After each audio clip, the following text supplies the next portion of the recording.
Hello and welcome to another segment of Western Wisconsin Journal. I'm Jamie Johnson, the legal and government correspondent, and I have three guests with me this month, three times our normal number. To my right is District Attorney Rick Johnson. Rick, thanks for being on the show. Thank you. And we have Police Chief Marty Jensen. Thank you for having us. And Detective Jeff Willems. Gentlemen, thanks for joining us. Thank you for having us.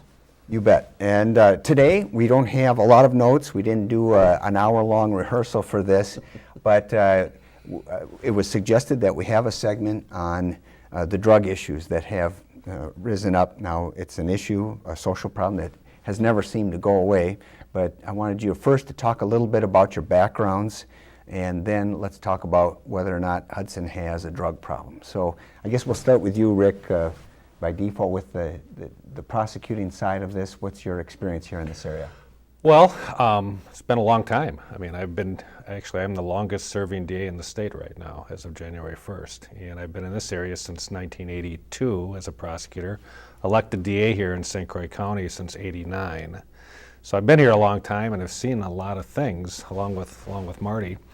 And a lot of the drug issues are cyclical. You'll see certain drugs will be popular during certain periods of time. Meth was huge a few years ago, and meth continues to pop up. And heroin is the current drug right now that seems to be getting a lot of the publicity, and that's because of the severe consequences of it. But there's a variety of ways to deal with it, but again, I guess my response to be over the years, there are certain drugs that it's a cyclical thing, and certain drugs become popular during certain time periods. The synthetics are very popular now too, and we didn't see any of that 10 years ago. Okay, before we get into specifics on that, I'll hear from the police side of things. First, we'll start with Jeff. You're kind of the youngest here at the table. So what's your experience in the area and what are you doing currently? In the area, 12 years as law enforcement officer here, 5 with North Hudson and then 7 with Hudson. Started on patrol, then was promoted to detective 2 years ago and recently promoted to sergeant about a year ago. Okay. And do you have any specific area that, as a sergeant, are you overseeing other detectives then? And do you focus on a particular area, whether it's assaults or drug problems? Currently, there's only 2 investigators with the city, so we pretty much both handle everything.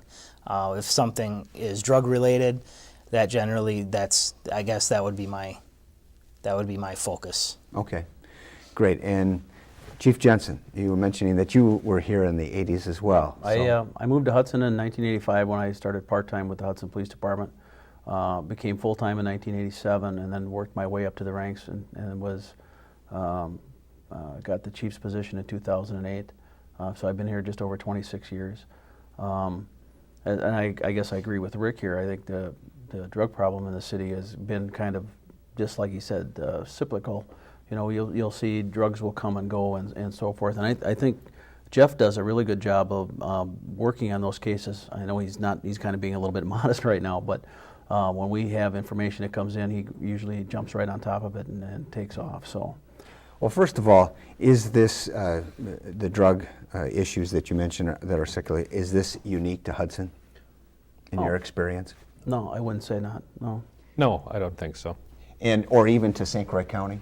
No, certainly the heroin problem is not unique to St. Croix County. That's a statewide, and the synthetic drugs are a statewide issue. Now, you had mentioned a few years back, and I want to say, it's been going on close to 8 to 10 when the meth issue was really bad. It hit St. Croix County kind of first. Right. And you got a lot of focus here. The legislature was passing bills, and the governor was coming here to sign them. Right. And now, it obviously didn't go away, and it's just kind of taken different form, but tell us a little bit about the evolution for you guys would be on the detection end, and then, of course, handling the issue, in the courts. What's going to be the solution? Well, I think some of the ways to solve this are, we can look at some of the meth issues, and although meth numbers are still high, manufacturers are down. And I think a lot of that was the pseudoephedrine bill that was passed because of Kitty Rhodes and Sheila Harsdorf in our office. So I think legislation is part of it, but there's a variety of ways to do it, and from community awareness is important. But I think what I like to focus on, all right, is establish some kind of a team or a task force with our office and with law enforcement agencies, and target who the big suppliers are, where it's coming from, and work with the U.S. Attorney's Office, and I think that can make a difference. If we can cut off some of the supply and go after some of the main people that are doing it, we can cut back the numbers. Now, education and all these other things are very important, but from our office's viewpoint, from working with the agencies, to me, that's the key. That is one of the focuses, obviously, like you said, on the supply, trying to stop Right. it from coming in. But you also need to do something about the demand, because Right. if they have fewer customers that are going to buy it. And I wanted Jeff maybe to talk about how is this different, heroin, for instance, than, say, meth was a few years back? Well, a few years back, people weren't dying from the use of methamphetamine immediately. Obviously, over time, people are going to start dying from health-related incidents that are probably caused from prolonged use of methamphetamine. But the heroin thing is different because you can die instantly if you take too much, or it's bad. I call it bad dope. If it's bad drugs, you can die. Well, right one of the away. major differences too, meth was generally manufactured more locally. Heroin is not. Is that correct? That's correct. And so heroin's got to be brought in. It's from Mexico, and it's relatively cheap. Correct? Is that the other reason? It's very cheap and it's very potent. For some reason, in this area specifically, its purities are among the highest in the nation, and its cost is among the cheapest. So it's very cheap, very potent in this area at this time, and that's one of the problems with it. Right. And if we go back even further, another couple decades to when you first came to the area in the 80s, and when I was, in college and law school, cocaine was, a big deal. And so how do you stay on top of all these? When we were off camera, you mentioned something about Molly. Why don't you tell us, what is Molly? Molly is a new up-and-coming synthetic drug that's designed to mimic MDMA or ecstasy, the rave drugs, the dance party drugs, where it gives these people this feeling of euphoria and ultimate happiness. And it's a synthetic, so it's industrially manufactured. It's not manufactured like most of these other drugs from natural resources, basically. So the exact chemicals in it, I'm not sure of, but it's called Molly. It's a synthetic drug, and it's on the rise, and people are getting sick and overdosing from this stuff now too in the Twin Cities area, and it's ultimately going to be here. We've already got a couple cases where we've seen some of this stuff. You mentioned how heroin is relatively cheap, and now these synthetics. What kind of price range are we talking about for a dose of this ecstasy to have this dance party drug, or from a typical transaction for heroin, for instance? The Molly is pretty new to our area. I don't know what the cost of it is, but the heroin is about $10 for a tenth of a gram, or $20 for a tenth of a gram, somewhere in that range. So for a gram, you're talking between $100 and $200 a gram. But then how many uses would be out of a tenth of a gram? Is that a typical? Generally speaking, a tenth of a gram is a general usage. Okay. And so with it being that cheap, then it's not just the affluent drug, which cocaine was kind of got the reputation, Right. to buy quantities of that, you needed more money and Right. generally had to have a good job or something like that. So what are some of the signs that we should look for just in society, whether it's friends, family, or others, that we can help educate them what they should see? As far as a specific drug, or just in general? In general, drug use. I mean, there's the obvious ones like grades dropping and Sure. Seclusion and so forth, but maybe there's more subtle ones as well. Yeah, changes in physical appearance. They're not taking care of their physical appearance as much as maybe they used to. They're not cutting their hair. They're not showering. They don't care about their clothes. You find prescription pills missing, from your residence. That's a sign. You find other things of property missing. Generally, to pay for these drugs, people will take things that don't belong to them and then sell them or trade them for drugs or money so that they can buy more drugs. One of the big ones, especially with the opiates and the heroin and painkillers, would be long sleeves. Even if it's 90 degrees outside, it's really hot outside, people wearing long sleeves to cover up the marks from injecting themselves. Being sleepy a lot more, liking it dark a lot more, not wanting to go outside and really do anything with family or friends, just would rather be secluded. Those are all signs that, and especially... Not all of these dangerous drugs, though, are being taken by needle necessarily. Right. There's other ways of getting it into the system, whether it's the smoking is another common one. You can smoke it, you can snort it, you can dilute it, I'm sure, and drink it. You can take it intravenously. And so it can be tough to spot, but you were mentioning some of getting to the social areas of finding items missing. And that's one of the things that struck me when I attended the recent community forum we had here in Hudson. I think it was back in July.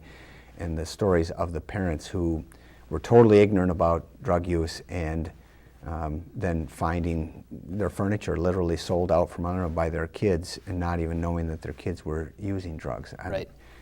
How is that possible? How do they start going down that road? They don't, I assume, just go out look for a heroin dealer. What's a typical gateway drug that you know of? Yeah, I'm real careful talking about gateway drugs, and if you use this, you're going to ultimately use that. Okay. I don't know. Well, I'm not necessarily saying that there's a definite positive relationship there, but people were very trying at that forum anyway to not just focus on heroin, even though that was the title, right, because trying to say it's broader, it's the painkillers. It's the painkiller, it's anything. I would bring it all the way back to the personality of the person that we're talking about. You hear about the addictive personality and trying things one time and then you're hooked and you want to do it all the time. Or then sooner or later, this doesn't work for me anymore, so I want to try something stronger. Or I have a friend that's tried this and he said it's great, so I want to try it. That's the kind of thing that we see a lot. Okay. With the heroin, yeah, it started a lot with the painkillers. And people would have legitimate injuries and have painkillers. Prescription pain drugs. Yep. Okay. And at some point, the prescription runs out. And on the black market, these pills are a lot of money, about $1 a milligram. Right. So for a 50 milligram tablet, that's $50. Wow. That's a lot of money. So at some point, you run out of the money, you run out of the prescription, and you're going to go to something else that's going to give you that same feeling, and that's where heroin really started. And I think that those of us that are from Wisconsin, maybe grew up here and followed the Green Bay Packers, that one of the most famous examples of somebody getting hooked on painkillers is Brett Favre. And so it doesn't just happen to your stereotypical junkie who's got needle marks in their arms or anything like that. No, and we've seen the exact opposite here. It's upper middle class kids, good athletes, straight A students that are getting addicted to this stuff. And I know that, Rick, go ahead. Well, I was just going to make a point that I think that Jeff's point on gateway drugs is real important, and that caution, I thought that's real commendable. A lot of times you'll hear people say, well, gateway drugs are alcohol and marijuana and things like that. And what happens is that's not always the case. And I think a lot of times we generalize on that and you lose credibility. Okay. And I remember talking sometimes a number of years ago on some meth issues, and some of the things that we were saying about gateway drugs were inaccurate. And then people think, well, geez, he's telling me that if I drink beer, I'm going to end up on heroin. Right. And so I think that caution is real good in addressing the gateway issues. Okay.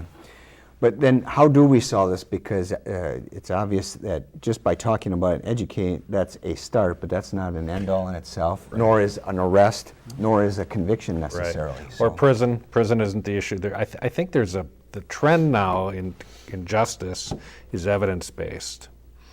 And there's a lot. What does that mean? That means that, well, they're spending millions of dollars in Wisconsin because they want to save prison space. Rather than sending people to prison, they want to look at individual dispositions that fit the person. Okay. And so maybe we find somebody that's either dealing or on this that has mental health issues or addiction issues or other issues that we can solve the problem that way. Or other things. But for myself and dealing with this for a long time, I still think you need the deterrent effect. You need to have something. This is illegal. It's currently illegal. It's a dangerous drug, and if you sell it, you could get prosecuted and sent to prison. I think that's very important to have. And I think, there's a lot of things we can look at, like evidence-based or whatever, but part of it is a deterrent. And I think in drugs you can have a deterrent effect. If you've got strong investigation, prosecution, sentencing, I think there can be some deterrent on that. Just falling back to my experience as a prosecutor back in the late 80s was that rarely, occasionally you'll have somebody that's just a drug dealer, plain and simple. But other times you find the drug users are actually committing other crimes. We've already mentioned the theft, and you see it bubble over also into domestic incidents and so forth. That there's more to this social problem than just the drug use itself. And we had a gentleman that we recently here within the last 3 weeks that we ended up arresting that was doing burglaries during the broad daylight at businesses, dentist office and so forth, taking equipment and pawning it off so that he could buy his drugs with it. So it's something that we see on a regular basis. Back when the meth problem was going on, we had people that were stealing cars from dealerships on test drives and selling the car to get methamphetamine. So it's not a new problem, but it's one that continually keeps coming back. But it has a ripple effect, like throwing a stone in a pond, is that you get all these other crimes that you can start eliminating if you eliminate the problem that is the root of it, which often is drugs. The drugs, correct. Now, you were mentioning too some programs that they're cooperation, that because it's not just a single solution problem, what kind of programs are there to be able to try and curb people from going down the road of heroin use or more serious drugs? Well, one of the programs that we have, and it's in St. Croix County, is our drug take-back program. If people have medications that they have that are stored up in their medicine cabinets they're no longer using, they're expired and so forth, instead of leaving them there so that their kids or somebody else can get to them, or grandma's got a bunch of medications that she's no longer using, bring them down to the police department or bring them to the sheriff's office. Every police department in St. Croix County is a member of the drug take-back program. We'll take your drugs and we'll dispose of them for you. You don't have to worry about, dumping it down the toilet. We don't want it in the water system. We will dispose of it for you. In fact, coming up in October 26th, it's DEA Day. It's in all the United States. We're going to have a booth set up at Family Fresh, and we're going to sit there and we'll just take whatever medication people want to bring in to us. It's a big program that the DEA puts on twice a year to try to get those drugs off the street. And part of the program is that we want to make sure that that type of drug doesn't get into our kids' hands, because a lot of times in the schools that we're seeing either marijuana would be number one, or it's the drugs that the kids are taking from mom and dad or taking from little brother or sister, and they're selling them. So that's one program that we use that really seems to be really effective, and it's gaining more and more ground. Rick, any programs that your office has been involved with? Well, we've had the Stop Drugs program for 23 years now, and that's not a solution, but it does educate our youth on drug issues. They do calendars, and there's a ceremony, and we have prizes. That's been going. We've spent we've figured out, we've collected close to $400,000 or raised $400,000 for this program over the years. Right. And we'll continue to do that. That's an extra program that our staff does on their volunteer time. Okay. Well, is there a website? Because I know that they were giving some information at the community forum, people who can contact. Some people, as you can understand, might have hesitancy going to law enforcement, because they're going to think if I turn in, my neighbor's kid, there's going to be implication back, or a family member where they see that they have a problem, but yet they don't want to see them have to go to jail. Mm-hmm. What can people do to, address this without necessarily having these feelings of taking somebody, down. I think our biggest concern from a law enforcement perspective is that I don't think people give us enough information so that we can do our job from a law enforcement angle. We ask people to call us and give us as much information as they can. If you know there's drug activity going on, a lot of times we'll talk to people and they'll say, well, we thought you knew about it. There's a lot of information people have out there, and you can remain anonymous. Just all we want you to do is just notify us, tell us what's going on, what you suspect. Who, what, when, and where. Exactly. Call the Hudson Police Department. You can call the dispatch center, their non-emergency numbers, and they'll do that. When you mention drug activity, because there's a lot of people that probably are oblivious to what drug activity are. I was someplace and saw a transaction go down, and I can't remember if I was with my wife or who I was with, but I just said, those two guys just exchanged drugs and money, and it's like, what do you mean? We're in broad daylight in a public area, but it's not always happen in broad daylight. What would be some hints that something suspicious is going on? Well, Jeff, you're the expert on that area. If you have a house in the neighborhood where you have a lot of different vehicles coming and going, and they're staying for 5, 10, 15 minutes at a time, that's a clue that there's something going on. If you have people parking in an area by a park or in a common area, if you see someone just kind of parked there, sitting in their car, not really doing anything, and several people walking up to them, that's another indication that there's probably some illicit activity going on. I guess that's pretty much, those are the main ones that we see, is that when we do get information, it's a neighbor calling and saying, gee, I think there might be something going on, can you look into it? And absolutely we do. Okay. But we need the information to start with. Right. Okay. Is there anything else that you guys would like to add as far as this issue goes? And it's never a comfortable topic to talk about, but I think it's better to talk about it and try to find out how we can fight it rather than just ignoring it. So I don't know, I'll just give you this opportunity to add anything that you might. Well, I think it's important to have proper resources, and we're always talking about government getting slimmer and more cost efficient, but drug prosecutions and any prosecutions and investigations it takes resources. A year and a half ago, I had a full-time drug prosecutor, and that it was funded by a grant, and we lost that grant, so we lost that position. Was that funded by the feds or the state? Feds. Okay. And sequestration had some things to do no, with it? it was just more. It was a burn grant, and they were cutting those out. But grants are difficult, so we're going to the county, and just money is an issue now. There's no question about that in government. Right. People are talking about it, but this is an issue where there are resources that are necessary, and I'm sure the chief would like to address that also. We've talked about his issues. Right. I've lost 2 positions the last 2 years, and one of them has been an investigator's position, and it comes down to money. It's been tight. I know our budgets have been really tight, but sooner or later, hopefully, the money will become available, and we'll be able to get a new position. I know that even St. Croix County with our drug task force, the money that we get from the federal government is getting smaller and smaller, so the task force at some time might not even exist anymore unless we come up with the funding for it. So. And that would be a real problem for us in St. Croix County, I think, if we lose that task force. Okay.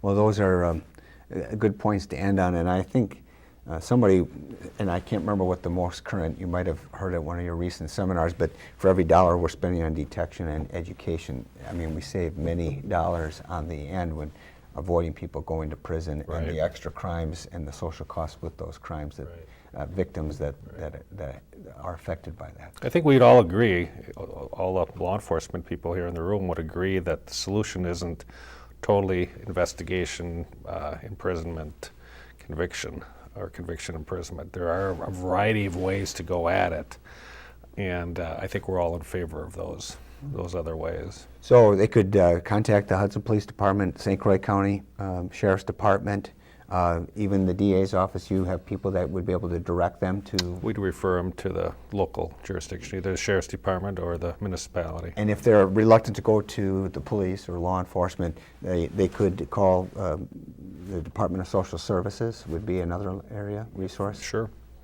Within St. Croix County here. Right. So. Yes. All right, very good. Well, thanks, guys, for being a guest on the show, and thank you for viewing us. We'll see you next month here on Western Wisconsin Journal.